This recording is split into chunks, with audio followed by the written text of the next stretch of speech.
एक महिला पर उसके ही चित्रकार पति के कत्ल का आरोप लगता है और जब वो जेल जाती है, तो एक दूसरा कैदी उसके साथ एक सौदा करता है कि वो उसका इल्ज़ाम जो है अपने ऊपर ले लेगा बट उसको बाहर निकल के एक और खून करना पड़ेगा उसके लिए। सो आगे की कहानी क्या होती है जानना चाहते हो? तो इस पूरी वीडियो को देखो।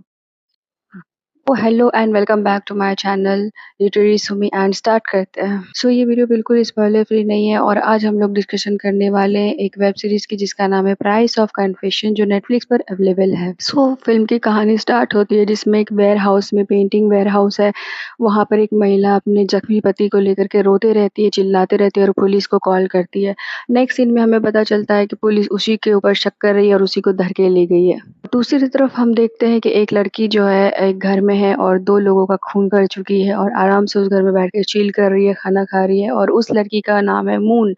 वो भागती भी नहीं है और पुलिस उसे आराम से आकर पकड़ लेती है। तो जिस महिला के पति का खून हुआ था उसका नाम था युनसू और युनसू और मून जेल में मिलते हैं एक दूसरे से एंड मून जो है युनसू से एक डील करती है कि अगर तुम्हें अपनी बेटी के पास जाना है, तो तुम्हें बाहर निकल कर एक खून और करना होगा और यही उसकी डील थी। और यही सोचते-सोचते क्योंकि युनसू को अपनी बेटी के पास जाना था तो वो ये डील स्वीकार कर लेती है और अपनी बेटी के लिए वो जेल से बाहर चली जाती है। बट युनसू जो है हमेशा पुलिस के सर्विलेंस में थी, उसके पैर में ट्रैकिंग डिवाइस लगा हुआ था जिससे पुलिस हमेशा उसे ट्रैक कर रही थी। और इसमें ना इस सीरीज़ में ना मून को स्टार्टिंग में बहुत क्रूएल, कोल्ड ब्लडेड और इमोशनलेस दिखाया गया। युनसू जो डील करती है ना मून के साथ, अब वो काम करने का वक़्त आ गया है, तो अब वो बहुत टाइम तक प्लानिंग करती है, प्लॉटिंग करती है, उस लड़के को ट्रैक करती है जिसका खून करने के लिए मून ने उसे कहा है। तो इतना सब करने के बाद फाइनली वो उस लड़के का खून करने चली जाती है। हमें आगे पता चलता है कि युनसू ने उस लड़के का खून नहीं किया था, उसे ज़रूर न्यूट्रलाइज़ करके छोड़ दिया था एंड वो वहाँ से चली गई थी क्योंकि युनसू का ऐसा व्यवहार नहीं था कि वो किसी का खून कर सकती है। एपिसोड्स हैं ना वो काफ़ी स्लो बर्न है, बहुत ही ज़्यादा स्लो लग सकते हैं आपको बट धीरे-धीरे इसका मज़ा धीरे-धीरे ही आता है क्योंकि सीरीज़ और के ड्रामाज़ जो होते हैं ना वो बहुत लंबे होते हैं। इनफैक्ट के ड्रामाज़ बहुत लंबे होते हैं बट ये आपको थोड़ा-सा शॉर्ट लगेगा और इसको ना ज़्यादा इमोशन डेप्थ दिखाने के लिए इसको ना ज़्यादा एक्सटेंडेड सीन्स क्रिएट किए गए हैं और बहुत ज़्यादा इसमें डायलॉग्स दिए गए हैं। इसी बीच युनसू जो है अपनी बेगुनाही का सबूत भी जमा करती रहती है और उन लोगों को ट्रैक करने की कोशिश करती रहती है जो इस चीज़ में शामिल है, उस लड़के को मारने के में शामिल है क्योंकि युनसू ने है ना उस लड़के को छोड़ दिया था बट लास्टली हमें पता चलता है कि उस लड़के का खून हो चुका है। तो किसने किया इस चीज़ के पीछे युनसू और वो इन्वेस्टिगेशन अकेले ही करती रहती है। पर जो सरकारी वकील था ना, वो बहुत ज़्यादा ऑनेस्ट और डेडिकेटेड था।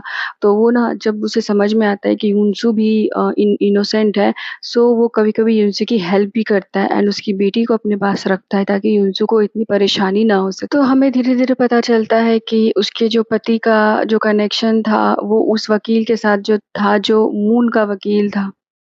एंड कहानी धीरे-धीरे इसमें मिस्ट्रीज़ और थ्रिलर आगे चल के बहुत ज़्यादा आपको मिलेंगे और इसको धीरे-धीरे करके ये फ़ोल्ड्स खुलते हैं जिसमें आपको धीरे-धीरे जानने में बहुत ही मज़ा आ जाएगा। और जो सरकारी वकील था कभी-कभी वो युनसू पे बहुत हार्ड हो जाता था क्योंकि उसे किसी चीज़ से मतलब नहीं था। उसे मतलब था सिर्फ़ कोरियाई कानून को बनाए रखने से ताकि कोरियाई कानून का कोई और मज़ाक ना उठा सके और उसके लूप होल्स का कोई फ़ायदा ना उठा सके। और जब उस वकील को ये समझ में आता है कि युनसू क्रिमिनल नहीं है, तो वो युनसू की मदद भी करता है। मून जो है जेल से भाग जाती है और युनसू से मिलती है और मून और युनसू दोनों मिल कर के उस किलर को एक्सपोज़ करते हैं जिसने युनसू के हस्बैंड को मारा था। और वो किलर कोई और नहीं, वो उसी के हस्बैंड के आर्ट स्कूल का एक लीगल एडवाइज़र था। उसकी पत्नी ने एक पेंटिंग गिफ्ट की थी उस आर्ट स्कूल में और जिसको कि युनसू के हस्बैंड ने कहा था कि ये नकली फ़ोटो है। तो इसी वज़ह से वो लोग बहुत अपसेट हो गए थे एंड उनको चाहिए था कि नहीं ये जो है इसकी अप्रूवल दे दे। तो इसी ग्रज में आकर के उन्होंने उसके हस्बैंड को मार दिया था।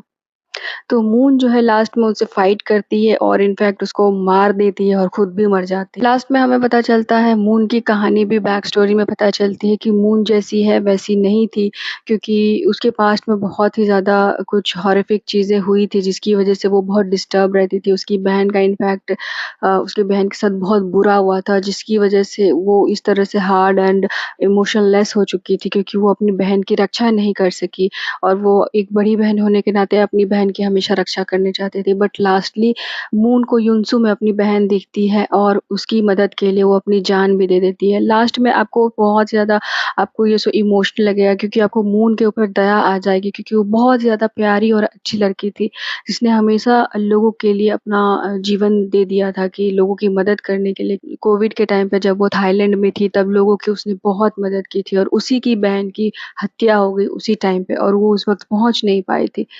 तो मून एक तरह से बहुत ही ज़्यादा इनोसेंट और बहुत ही ज़्यादा अच्छी लड़की थी।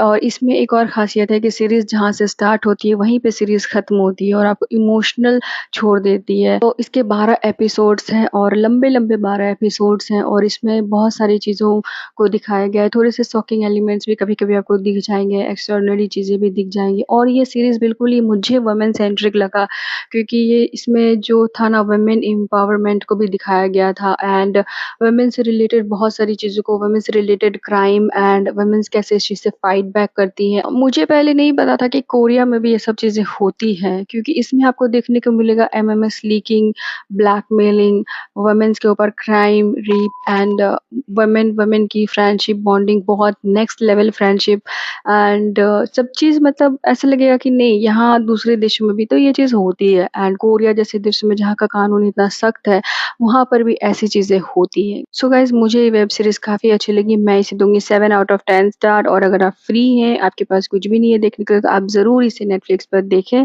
काफ़ी अच्छी और एंटरटेनिंग है, ज़रूर इसे देखें और मिलते हैं नेक्स्ट वीडियो में नेक्स्ट एक्सप्लेनेशन के साथ। तब तक के लिए बाय बाय, टेक केयर।